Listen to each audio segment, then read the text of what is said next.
Seguimos trabajando en el capítulo 3, la memoria dinámica. En esta ocasión vamos a trabajar con vectores dinámicos. Trabajamos en la sección 3.5.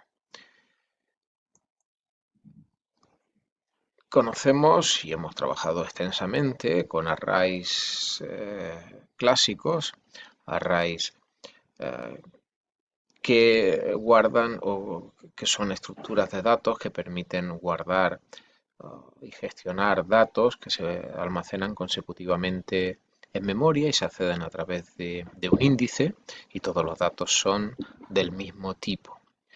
Todos los arrays con los que hemos trabajado hasta ahora son arrays que se guardan en la pila, y vamos a ver que C++ nos permite trabajar con arrays que se almacenan en el heap. Y esa es la razón de que se llamen arrays o vectores dinámicos. Realmente, su gestión se realiza de la misma manera que cualquier array clásico de los que ya conocemos y se guardan en la pila. Por lo tanto, si tenemos claro que un array se puede gestionar utilizando, por ejemplo, utilizando punteros, y podemos desplazarnos entre los elementos del array con punteros y aritmética de punteros, pues lo mismo, exactamente lo mismo, podremos hacer con vectores dinámicos. En este caso, el, se podrá, o el tamaño del array, el número de casillas del array, se puede establecer en tiempo de ejecución. Así que, por ejemplo, un programa que se está ejecutando podría preguntar al usuario cuántos datos necesita, y el programa reservará exactamente la memoria que se necesita, ni más ni menos. Y esa es la diferencia fundamental entre los arrays dinámicos y los arrays clásicos que ya conocemos. La sintaxis para disponer de un array dinámico es muy simple y consiste en añadir al operador new, a la que ya conocemos, entre corchetes el número de datos que necesitamos. Y ahí, cuando se ejecuta este operador con esta sintaxis, se reserva en el heap tanta memoria como se necesite para disponer de num datos de tipo base. Y igual que ocurre con el operador new simple, devuelve la dirección de memoria donde empieza esa zona que acabo de reservar. Así que, como vemos, este operador es una ampliación del ya conocido operador new. Igual que existe una versión ampliada de new, existe una versión ampliada de delete. Cuando se pide memoria con new y corchetes, ese bloque de memoria debe ser liberado con la versión correspondiente del operador delete, que consiste en colocar los corchetes, en escribir los corchetes entre el nombre del operador delete y el nombre del puntero. Realmente recuerde que el nombre del puntero no es importante, lo importante es que la dirección de memoria que guarda este puntero sea exactamente la dirección de memoria de un bloque que se pidió con new. Bien, por lo tanto, la sintaxis, como vemos, es muy simple. Hay que colocar los corchetes, y con eso estamos indicando que no se libera un dato individual, sino que lo que se va a liberar es un número mayor que 1. En el caso trivial sería 1, pero no tendría mucho interés, de elementos, un número mayor de 1 de datos. Bien, igual que ocurría con la versión simple del delete con los corchetes lo que hace es marcar como disponible esa zona de memoria, ¿vale? No borra, no hace nada extraño, nada diferente a lo que hacía la versión simple del delete. Simplemente marca como disponible esa zona de memoria. Veamos un ejemplo sencillo en el que en una función, disponemos, como vemos, de una variable entera llamada casillas y de un puntero a datos enteros llamado p. Bien, el programa solicita el número de casillas, aquí lo vemos, y a continuación llama o utiliza el operador new en el formato que acabamos de describir. Estamos pidiendo memoria para datos enteros y en particular estamos pidiendo memoria para tantos datos como valor haya introducido el usuario. Por ejemplo, en la figura se muestra el caso en el que el usuario introdujo el valor 10. Por lo tanto, cuando se pide memoria, se está pidiendo memoria para 10 enteros y la dirección inicial de ese bloque de memoria se copia en el puntero P. Eso lo vemos aquí. Si es posible pedir memoria para 10 enteros, aquí lo vemos de forma consecutiva, se guardan esos 10 enteros, se guardan en el heap, recuerde, se ha pedido con new. La dirección de memoria inicial es la que se copia en el puntero P, por lo tanto P contiene la dirección de memoria inicial de este bloque. Como dije, si se pide memoria con new y corchetes, se debe deliberar con delete y corchetes, y a continuación el nombre del puntero que contiene la dirección de memoria reservada. Bien, observe que P me lleva a una zona de memoria donde los datos se almacenan consecutivamente. Por lo tanto, se podría utilizar todo lo que ya sabemos sobre punteros. Imagine que yo ahora dijera P++ o haría o modificara el valor de P. Por lo tanto, P++ haría que P apunte a la casilla primera. A continuación, P++ haría que apunte a la casilla segunda, etcétera, etcétera. Bien.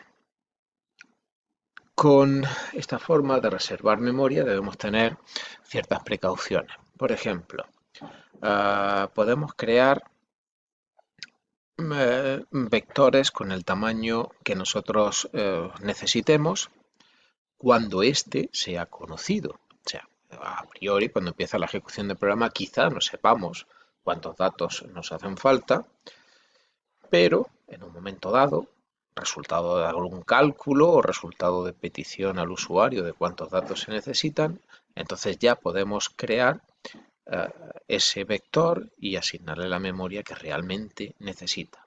Una cuestión importantísima que debe tener en cuenta es que de manera directa no se puede aumentar ni disminuir el número de casillas reservadas.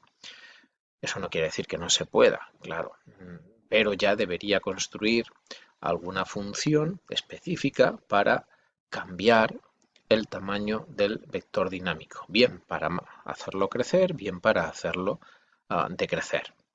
Verá que en las prácticas que tendrá que realizar esta semana le pediremos que realice esa tarea.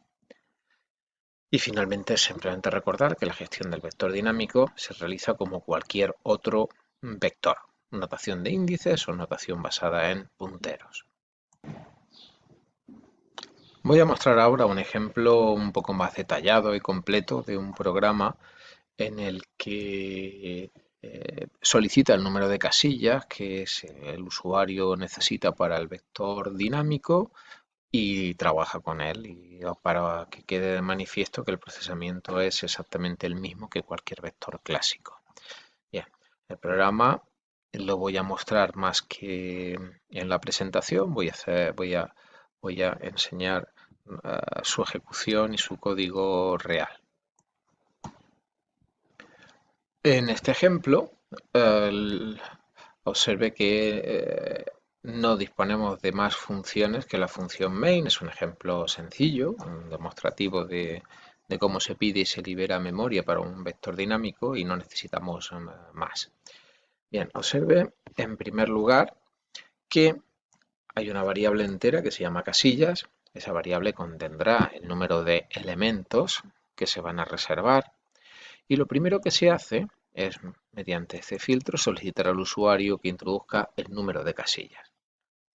Bien, el usuario introducirá un número de casillas y mientras ese valor introducido no sea mayor o igual que 1, el programa estará iterando y solicitando un número correcto. Se entiende que no tiene sentido 0 casillas o un valor negativo, evidentemente. Bien, una vez que el usuario ha introducido ese valor, entonces se procede a reservar tanta memoria como sea necesario para los datos que el usuario quiere.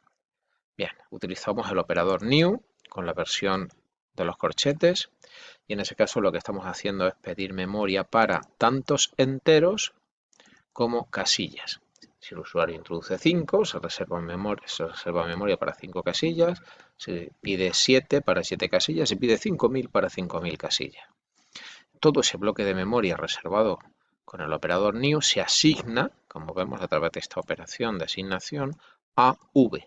v es un puntero entero. Por lo tanto, si v puede contener dirección de memoria de enteros y el operador new ha pedido memoria para datos enteros, todo es correcto. A partir de este momento, el puntero v tiene la dirección de memoria de la primera casilla de este array dinámico. Ese array dinámico pasa a llamarse, en el sentido tradicional, v, y podemos trabajar con él como con cualquier otro vector. Por ejemplo, con este ciclo for lo que estamos haciendo es solicitar al usuario que introduzca los valores de todas y cada una de las casillas del vector, de las casillas reservadas. Observe que este ciclo itera para i valiendo 0 hasta casillas menos 1, que es exactamente los valores de los índices correctos. Una vez que el usuario introduce los valores, con este otro ciclo for mostramos su contenido. Se supone que este es el fin del procesamiento, ya no nos interesa el contenido del vector v, lo que hacemos a continuación es liberar toda esa memoria reservada. Para eso utilizamos el operador delete, decimos dónde empieza esa zona reservada y la sintaxis nos obliga a escribir los corchetes. ¿Vale? Por lo tanto, si lo vemos en ejecución, sería algo tan simple como esto. El programa nos pide el número de casillas, yo le digo 3, y ahora me pide el contenido de cada casilla. En la primera casilla 11, en la segunda 22, en la tercera 33, y como vemos todo funciona perfectamente.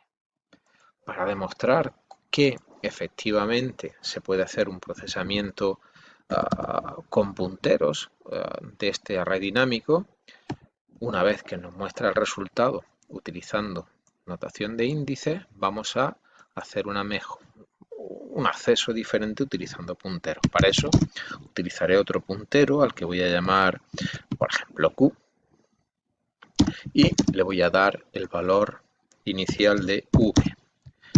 Recuerde que esto equivale a decir la dirección de v de 0. Bien. A partir de ese momento, q contiene la dirección del primer elemento del array. Por lo tanto,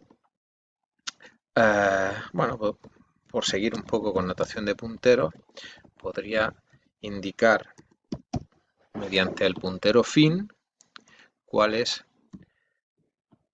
la dirección de la casilla última del array.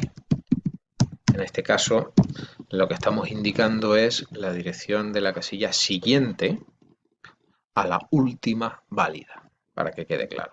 Porque ahora lo que queremos hacer es, mediante un ciclo while, que nos diga que mientras q tenga direcciones de memoria menores que fin, lo que vamos a hacer en cada iteración simplemente es mostrar un mensaje que nos diga que en la casilla, bueno, no nos interesa el índice, por lo tanto, vamos a pintar solamente el valor, por no complicar el ejemplo. Y ponemos asterisco Q y un salto de línea. Vale. Y a continuación tendremos que incrementar el valor del puntero Q, con lo cual nos aseguramos de que alguna vez Q alcanzará el valor fin y entonces terminará el procesamiento. Bien, salvamos, recompilamos. Bueno, será casi más rápido hacerlo que más. Bien, compilamos y ejecutamos de nuevo con las modificaciones. Le decimos, por ejemplo, 4 casillas y le decimos un 0, 22, 33, 44 y observamos cómo efectivamente el recorrido con punteros tiene el mismo efecto que el recorrido con índices. Por cierto, a la hora de compilar se me olvidó escribir estas llaves. Por favor, ciérrenlos y compilen y todo funcionará perfectamente. Bien, continuaremos en un próximo vídeo con este apartado.